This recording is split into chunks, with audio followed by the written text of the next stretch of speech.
Shalom, salam sejahtera buat saudara-saudaraku yang terkasih. Kita berjumpa kembali di dalam renungan pagi. Saudara-saudara sekalian, marilah kita mendengar firman Tuhan. Sebelum mendengar firman Tuhan, marilah kita bersama-sama berdoa terlebih dahulu.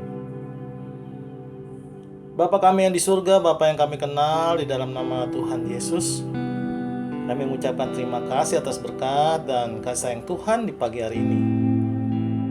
Tuhan yang baik, kami mau mendengar firman-Mu di pagi hari ini. Bukakan hati pikiran kami agar kami mengerti isi firman Tuhan dan melakukannya. Terimalah doa dan sembah kami ini di dalam nama Tuhan Yesus Kristus. Amin. Saudara-saudara yang terkasih, renungan pagi hari ini diambil dari kitab Amos pasal 5 ayat 6 dengan tema Jalan menuju hidup. Amos pasal 5 ayat 6. Sebab beginilah firman Tuhan.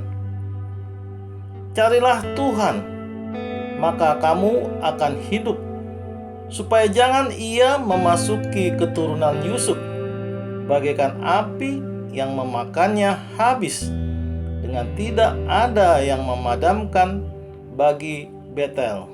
Demikianlah pembacaan firman Tuhan. Saudaraku yang terkasih, di dalam nama Tuhan Yesus Kristus, nas firman Tuhan tentang seruan Nabi Amos yang mengecam umat Tuhan bangsa Israel untuk kembali ke jalan yang benar, yaitu Tuhan sebagai jalan untuk kehidupan mereka.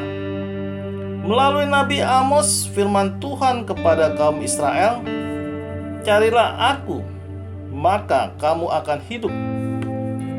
Nabi Amos adalah seorang peternak domba dari Tekoa di zaman Usia Raja Yehuda dan dalam zaman Yerobeam anak Yoas Raja Israel. Tetapi ia dipanggil Tuhan untuk menjadi hamba dan nabinya. Pada masa itu kondisi Israel cukup makmur, tetapi mereka menjalankan ibadah tidak lagi benar, dan iman mereka jauh dari Tuhan. Banyak dosa dan pelanggaran. Maka Nabi Amos mengecam mereka, bangsa pilihan Tuhan, dan menyerukan pertobatan. Seruan Nabi Amos untuk carilah Tuhan, pandanglah Tuhan, dan kembalilah atau bertobatlah. Tertulis di ayat 4 sampai dengan ayat 17 di kitab Amos pasal 5 ini tentang seruan Nabi Amos. Jalan menuju hidup. Sebab beginilah firman Tuhan kepada kaum Israel. Carilah Aku, maka kamu akan hidup. Janganlah kamu mencari Betel, janganlah pergi ke Gilgal, dan janganlah menyeberang ke Berseba, sebab Gilgal pasti masuk ke dalam pembuangan dan Betel akan lenyap.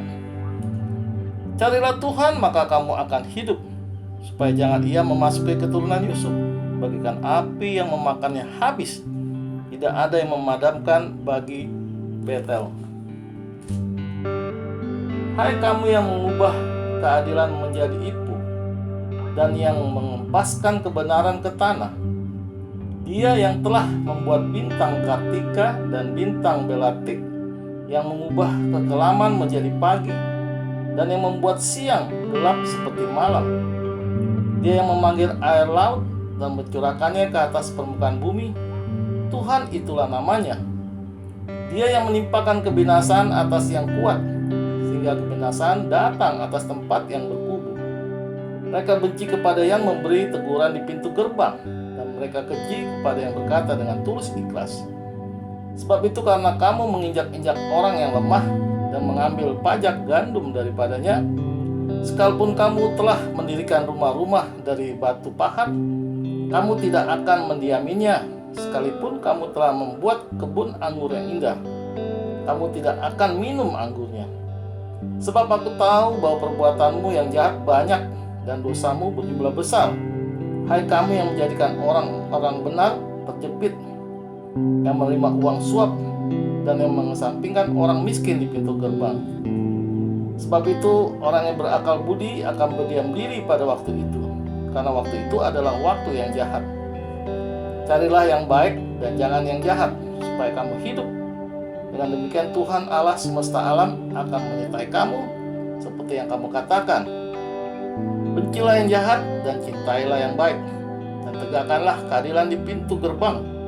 Mungkin Tuhan Allah semesta alam akan mengasihani sisa-sisa keturunan Yusuf. Sesungguhnya beginilah firman Tuhan Allah semesta alam, Tuhanku. Di segala tanah lapang akan ada ratapan, dan segala lorong orang akan berkata, wahai, wahai. Petani dipanggil untuk bergabung, dan orang-orang yang pandai meratap untuk mengadakan ratapan. Dan di segala kebun anggur akan ada ratapan apabila aku berjalan dari tengah-tengahmu. Firman Tuhan. Demikianlah pembacaan firman Tuhan.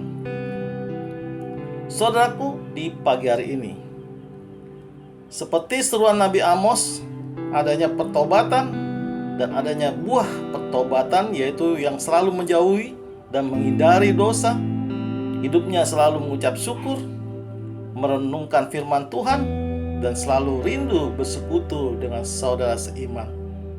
Maka kita akan beroleh hidup yang kekal. Amin. Tuhan Yesus memberkati. Kita tutup renungan pagi hari ini dengan berdoa. Terima kasih Tuhan atas firman-Mu di pagi hari ini.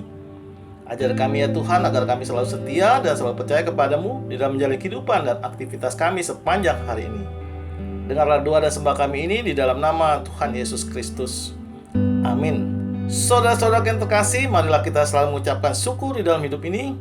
Dan kita percaya renungan pagi hari ini menjadi sumber berkat dan sumber kasih untuk kita. Shalom.